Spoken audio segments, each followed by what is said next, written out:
This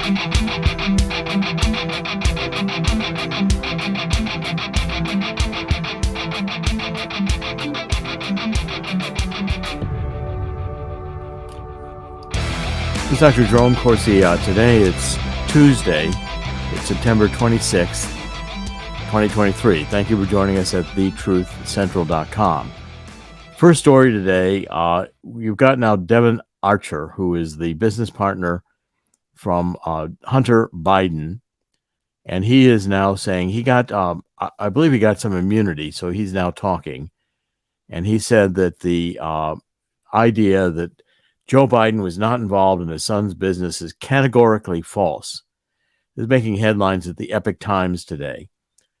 And the importance of this is that you've got somebody from the inside who is now saying openly that this was a get-rich scheme, a bribery scheme, a pay-to-play scheme, in which the Biden family was offering access to the vice presidency and the presidency under the Obama administration and during the current administration, in order to let oligarchs and other shady characters get access to power through Hunter Biden if they paid enormous amounts of money. And corporations did it. We talked yesterday about a Spanish corporation that utilized this route with Hunter Biden in order to get Amtrak to buy train cars that the corporation in Spain was going to manufacture. And China's gotten into the game, and so has Ukraine in a big way. And we're now shoveling another $20 billion over to Ukraine. I think today they're getting their Abrams tanks. In the meantime, Russia's escalating the violence. Russia just bombed, or with drones, they took out a lot of Odessa, including the shipping facilities that the Ukrainians were using to get their grain to market through the port in Odessa. What's happening now is that the war is picking up in Ukraine because the drones that Ukraine is getting, they're using to bomb positions, they're tactically zeroing in on positions, even individual bunkers where the Russian troops are quartered. This is only going to escalate the violence. At the same time, you've got the situation with the Bidens here deteriorating very fast because of the story of the corruption is massive. And when you've got it obvious now that Devon Archer is talking and saying that this was all a sham, the idea that Biden just showed up and said a few remarks about the weather, everybody knew, wink, wink, that was influence, and Biden was willing to pull levers to get deals done for the people who paid. Now, at the same time, Bob Menendez from New Jersey, state in which I live, is also now under indictment by the Department of Justice, which is pretty remarkable. I still haven't figured out why they did this, because usually the Department of Justice doesn't come after Democrats. It was the political arm, the political enforcement arm of the Democratic Party, called the Department of Justice, otherwise known as the FBI. It's the Democratic Party legitimate Antifa version. That's their legitimate version of violence against political opponents and Catholics who like the Latin Mass. I mean, they're pretty dangerous. So with this Menendez, they're calling him Gold Bar Bob because he had gold bars and other cash in his house. He said because he was a Cuban exile, he felt he had to have tangible value in his home. Well, great idea. So now the Democratic corruption is going to be front and center going into the election cycle in 2024. Because I don't know why they did it, but you've got Menendez on trial. It's his second trial. The first one, he had a hung jury. This one sounds like he's gotten a Mercedes-Benz C300 convertible purchased for his wife by businessmen, Jose Uribe, two co-defendants in the case, and a guy named Wael Hana. So Menendez was the Senate Foreign Relations Committee chairman, which is a very prestigious official position. I mean, that's one of the top cherries of the Senate appointments, is to chair the Foreign Relations Committee. And Senator Fulbright did that for years and was very, very prominent in the Senate when he was alive. At any rate, Menendez taking deals, money paid in order to talk to the Egyptian government, do deals for different people, very similar to what Biden is doing. So the Democratic Party is now obviously a bribery racket. It's a criminal enterprise. And as Mark Levin's new book shows, the Democratic Party hates America. At the same time as this is going on, the Federal Reserve did not raise rates, but the Federal Reserve doesn't know what it's doing right now. It's saying it's going to raise rates, and rates aren't coming down for a long time. This is their new neutral rate, where they think that they can keep inflation as high as it is without going higher, at the same time not destroy the middle class, which is not going to happen. It's not going to work that way. You see even the Wall Street Journal today is covering a story. This caught my attention right away. The Wall Street Journal is starting to say that Americans are starting to feel the pain from the rate hikes. Well, who woke the Wall Street Journal up? The interest rates are high. Families who need to borrow in order to maintain their style of living are going to use credit cards, and the rates are going to go skyrocketing on these variable rate credit cards, and they're very high to begin with. So mortgage rates now, the 30-year fixed mortgage, are now at 7%, up from 3% 2 years ago. Well, again, that's going to increase by hundreds of dollars the amount of families going to have to pay in order to pay the monthly mortgage. It's going to make housing a lot more expensive simply to pay the interest. And the federal government now, we have $33 trillion in a national debt, and it's going to cost us $1 trillion a year to pay the interest. We're just going to have to print that money. That money's not coming in taxes. There's no way you can increase taxes to that extent. And the country is basically a Ponzi scheme ready to collapse.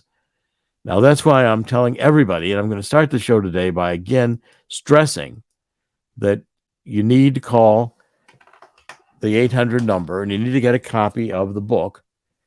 It's free. It's also on Amazon. It's how the coming global crash is going to create a gold rush. It's happened before throughout the Jimmy Carter presidency in the 70s. We had the OPEC oil embargo, and for 1971, gold was at $35 an ounce. With Jimmy Carter, after he was done destroying the economy, by the time Ronald Reagan was elected, gold was $843 an ounce. That was in 1980. In a 10-year period, gold suddenly skyrocketed. Then we had the collapse of the subprime real estate market, another bubble that burst. We're now in the middle of another bubble that's going to burst. This bubble, when that collapsed, 2010, the price of gold was $1,426. Then we had COVID, and gold went to over $2,000 an ounce, which is close to where it is right now today. What's going to happen is the economy. By the way, the 800 number to get a free copy of this book. Okay, it's an easy read, but it will tell you exactly what the economics are. It's free. 800-519-6268. Let me repeat that. 800-519-6268. Call them up and get a copy of the book. Inform yourself about what's really going on. You need to know a lot more about what's happening in the economy in order to prepare yourself for what's coming. Chris, do you want to comment on this? The Federal Reserve is now in some kind of situation where they don't know where they're going right now. The idea is I guess the way I'm seeing it, and I'm not an economist, the way I'm seeing it is the Federal Reserve seems to think that if inflation keeps going up and they're not fighting it properly, the only way to do so is to keep raising rates. But that's going to kill the housing market. It's going to hurt, obviously, people with heavy credit card debt.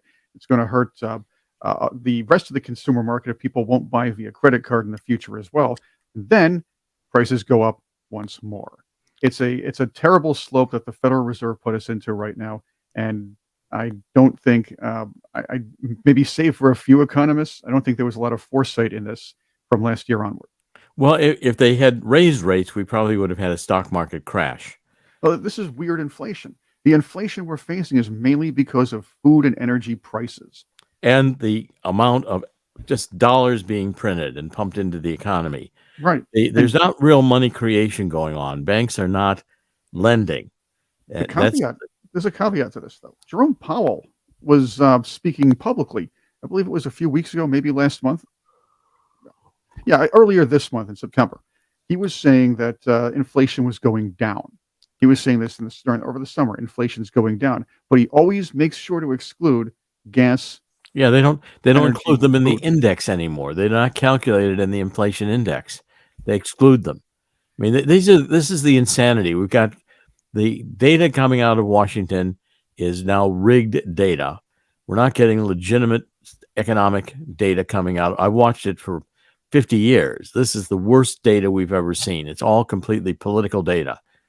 So you can't trust the data. John Williams at Shadow Stats has been on that for decades, and he's right. Shadowstats.com. Now, the dilemma the Fed has is that we are in stagflation.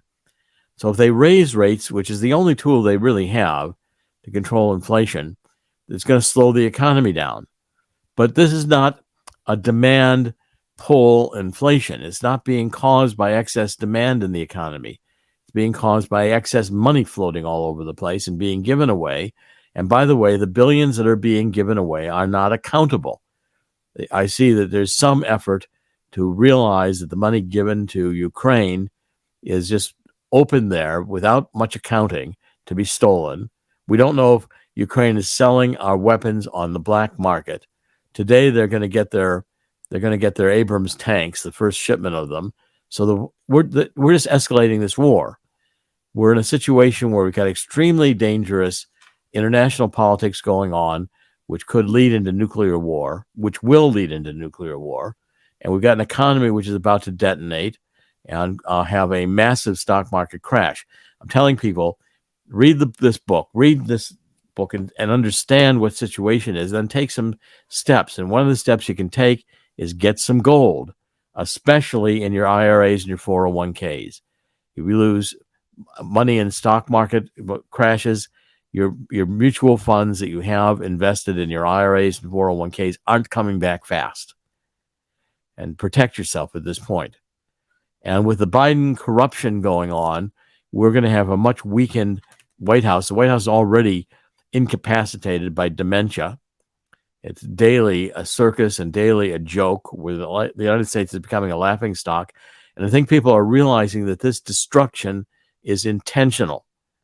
It is meant to be, the whole climate change movement, which we're going to cover in a minute, is meant to destroy the economy. And the neo-Marxism, these are the books I'm writing recently. The neo-Marxism, that book will be out in October, is aimed at destroying capitalism. That's the goal here. The demonizing of carbon dioxide has to do with ending the use of hydrocarbon fuels. Hydrocarbon fuels are the engine that has kept capitalism going. It's been the engine that has produced food for 8 billion people to live on the earth and be fed. We're going into mass famine, which is what communism causes. It's done it all over the world. It did it in China. It did it with Mao. It did it in Russia with Lenin and Stalin. And it will do it again here if it's given a chance. Now, the second story I want to cover is one I found very interestingly is now today in the New York Times.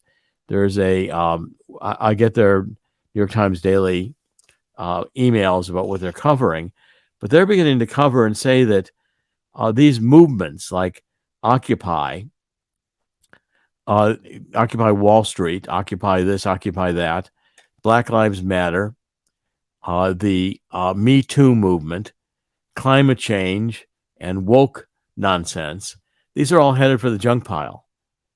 These are organizations. I mean, where the left is today, Black Lives Matter didn't want to have a leader. Of course, the people who organized it made millions from all the money donated, and they bought themselves mansions. Occupy Wall Street also didn't want to have a leader. They didn't want to have an organization. They were just basically anarchy. Same with Antifa, which is anarchistic by its nature, and woke, which is insanity, it's schizophrenia. whatever you think you are. Your sexuality is a female chicken. Well, so we have to all respect that you're a chicken, and you might want to be a chicken wearing a dress. I mean, it's so silly. These things are nonsense. We're masculinity is now under attack, but we've got men bizarre, naked, half naked, wearing dresses, exposing themselves to children. I mean, this is insane. These movements, I think, are headed for the junk pile because they're all destructive. And I was in Washington for the inaugural 2016 with George Bush going. This was the beginning of the Trump administration. Hillary Clinton had just been defeated, and we had all the women's movements out with their little pussy hats, and it was the thing is bizarre. We're living through an age in which I can't think of human behavior being more psychotic, narcissistic. These movements are narcissistic. They want attention for the people who are acting out. And then they have very fragile egos, and you attack them or try to point out something, criticizing them or ask them where they're going or what they want to do. They just attack you. So that they don't want free speech. They don't want the Constitution. If we're going to let narcissistic acting out and all these bizarre, destructive movements be the norm, we're going to destroy America very fast. And those who are behind this, funding it, the George Soroses of the world, the Bill Gateses of the world, the Klaus Schwabs of the world, they know that. They're intending for these absolutely bizarre movements to destroy America, so that the first groups that, by the way, that the New World Order crowd, when it gets in, the oligarchs will get rid of is the Black Lives Matter, Occupy Wall Street, Me Too, climate change, and woke. They're gone because they don't want any more disruption. When Lenin took over, he didn't want any more revolution. Mao didn't want any more revolution. He had a revolution. He was now going to get his Red Guard with their waving their Mao little red books, destroying the culture. He was going to make sure there was nothing left. They destroyed libraries. They destroyed churches. They destroyed cultural heritage. They attacked elderly. They went into the universities and took out professors. These are destructive movements, and they're intended to be destructive because where we are in this cultural Maoism, which is, again, I'm writing like crazy to try to get these things out there. Where we are with this is on Amazon right now. You can buy it in pre-publication. It'll be out in October, which is right around the corner. I think it's October 20th. The whole idea is to sex, drugs, and rock and roll to destroy the culture on the premise that there is only subjective reality. And so therefore, all the subjective reality, you can have whatever gender you want to be, and they intensify racial tensions, all to destroy. And like the Federal Reserve knows it can't control the economy. The Federal Reserve knows it's a Ponzi scheme. They know they're destroying America. These things are just about ready to pop. They're bubbles. They're bizarre bubbles. And when they do pop, it's going to be very painful. And prepare yourself for it because it's coming. Okay, I want to do a couple of stories on the climate because I'm finding, again, more truth is coming out lately about the climate. I think there are more of the climate scientists who are speaking up and saying how insane this all is, which it is. But first of all, finally people are starting, the scientists are starting to figure out this El Nino. The El Nino is warm currents which come up in the Pacific Ocean. And when they do, they change dramatically the climate on Earth. It's a very, very complex pattern. And if you take a look at the article that I'm citing here, I'm linking to, which is a severe weather channel that is not climate change oriented, they're saying that the nature of the change in El Nino, together with the changes going on in the polar vortex. Polar vortex is, again, another configuration that reaches up into the stratosphere, and it has to do with how the Earth rotates, how the Earth atmosphere is revolving at the poles and beginning to form. They form vortexes. They connect down to the lower level to pressure systems, which interact with the El Nino to produce dramatic effects in the weather.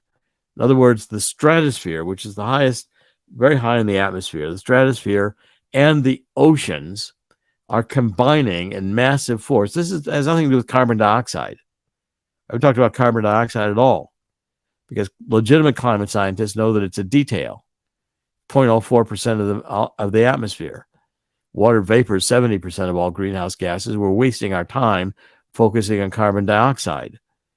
But what they're saying is this could produce, these combination of forces could produce a very cold winter for much of the United States.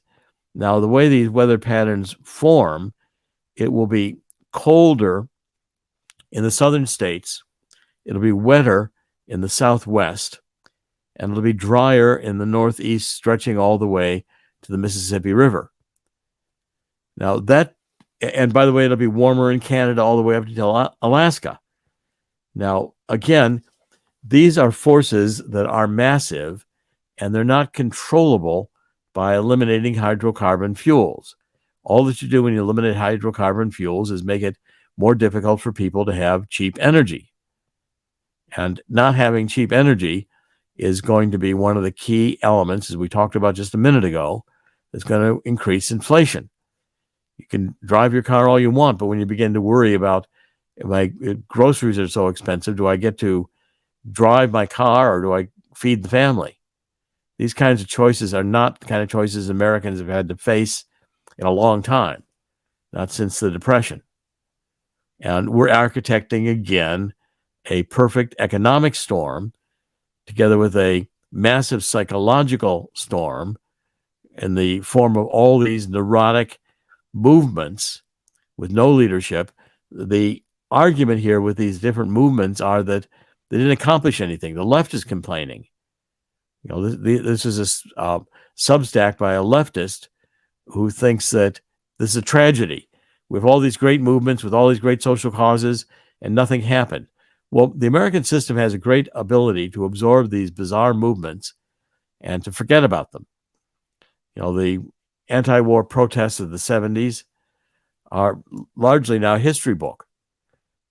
Vietnam War is history book. People don't even know what the Vietnam War was really about anymore.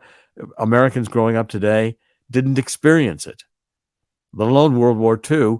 World War II generation is dying out. World War I generation's gone. Civil War is so distant in history that very few people even understand what it was about. So again, this factor of time and the nature of how America works, how it functions, these movements make an impact for a while, then they're gone.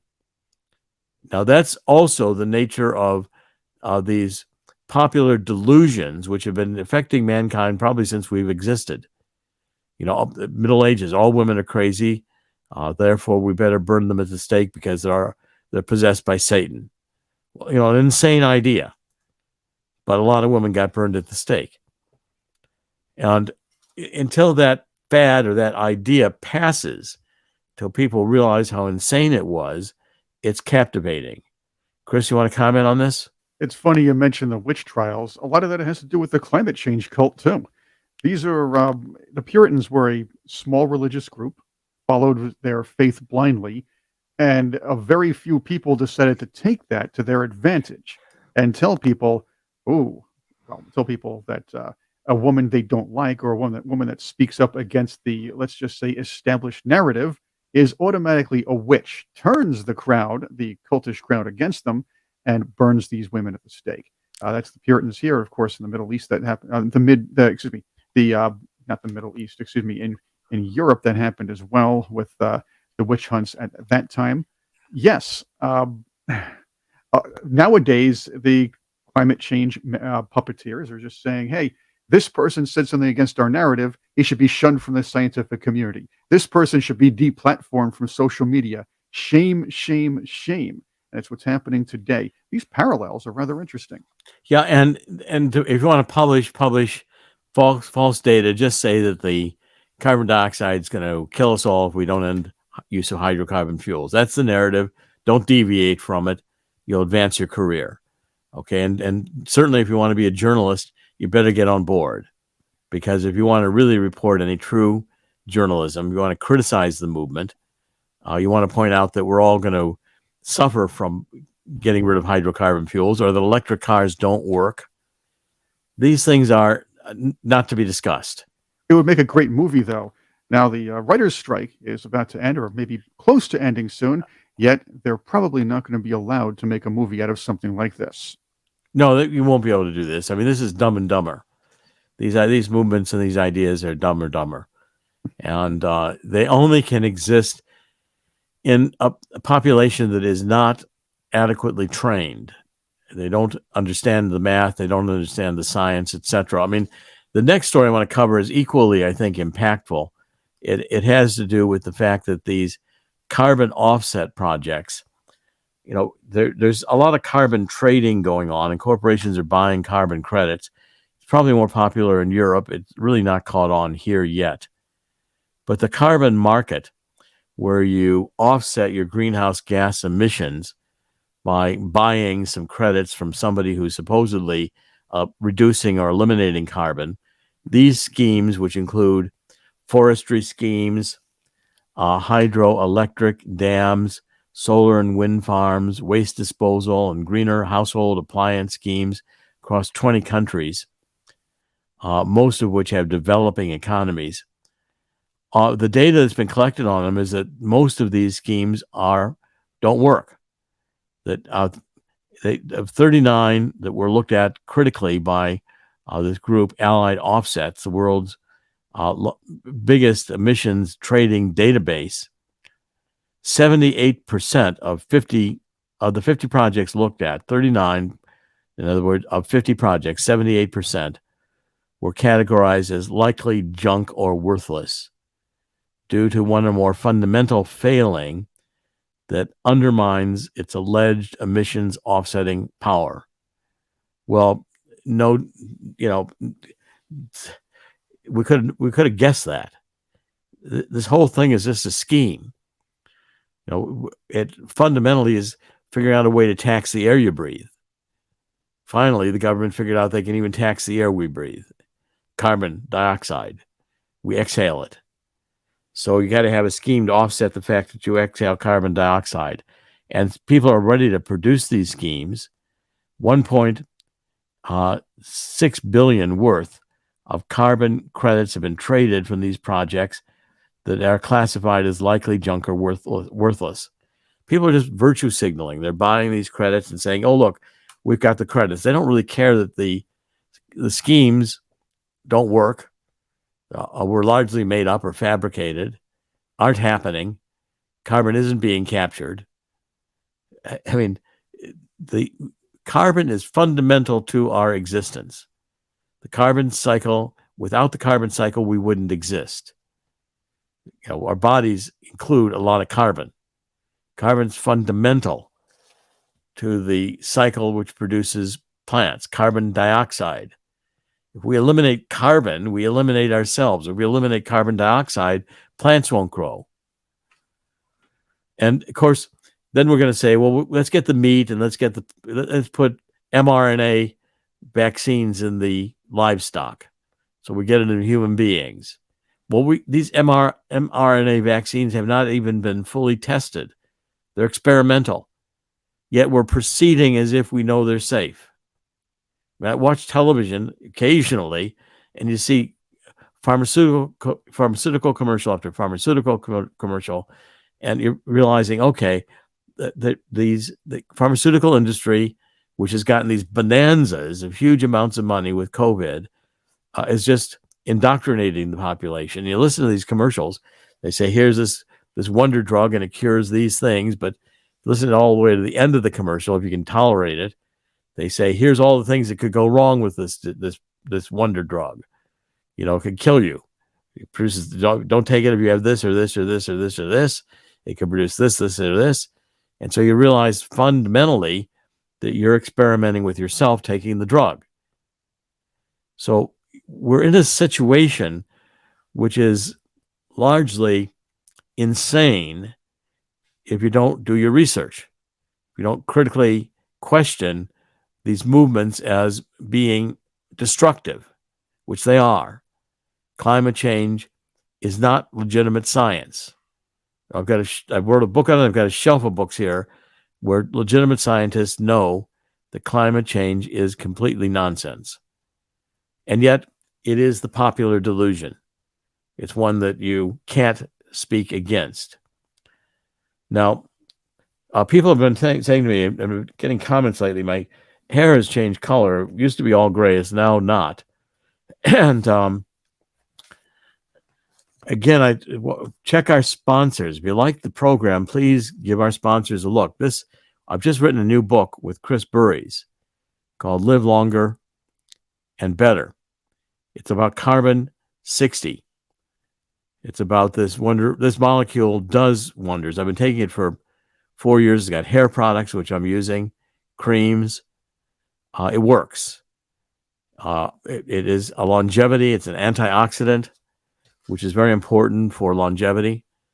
It is anti-inflammatory. It was only discovered about 40 years ago. A group of scientists at Rice University almost accidentally discovered carbon-60. It's more common in outer space, actually, than it is on Earth, but it can be produced here on Earth. And it took them years to figure out how to make it consumable, but now this company, My Vital C, and my partner here, who I wrote the book with, Chris Burries, figured out a way to make it into olive oil, avocado oil, coconut oil, where you can consume it. And the hair products are great. And my colors come back into my hair. I'm not coloring it. Try it. My Vital C. I think you'll find it has remarkable properties. Also, this podcast is on a lot of different channels. Take a look at the upper right-hand corner of the website. You can see the channels that we're on. Rumble. We're on Apple Podcasts. We're on a lot of audio-only podcasts. A lot of different ways you can see or hear the program. And we're on a lot of social media, including Twitter, what they now call X. I was banned from that for years. I'm back. I will start posting more. But you can see we are actively posting on these channels so that you can follow us there. And on the website, you can see our articles and past articles, and we'll be doing more. But the point is, we are in difficult times. And I want to wrap up this today. Chris, do you have any final comments you'd like to make on today? Yeah, you mentioned those the mRNA vaccines, as you discussed in the last program. You mentioned that again in this program, being injected into our food supply. That's the only way the government and the World Economic Forum are ever going to get me to eat bugs. They'll start injecting the bug things with mRNA too. They'll probably they got an aerosol version of the mRNA. They'll probably just put it in the atmosphere so the bugs even have mRNA in their systems. Guess I'm eating worms then. Well, they'll figure out a way to get it there too. Okay, so look, in the end, God always wins. God will win here too. I emphasize that we are at a desperate point. The judgment of God is not going to be fun this time around. Join me. Let's get on our knees and ask God to forgive us for taking God out of schools, out of our hearts, letting our churches be infected with this liberation theology, which is Marxism. Everywhere you look, it's Marxism. I thought this stuff was dead in the 50s. It was so ridiculous, Marxism. And people could see how many millions were being killed by it. Today, it's the popular fad. Well, it'll pass, but not fast enough. And we've got to also ask God to forgive us for killing so many babies in the womb. These are drastic sins against God, which I'm sure God is deeply offended by. We've got to stop it. We've got to ask for forgiveness. We've got to bring God back into our lives. too many divorces, too many lives thrown away.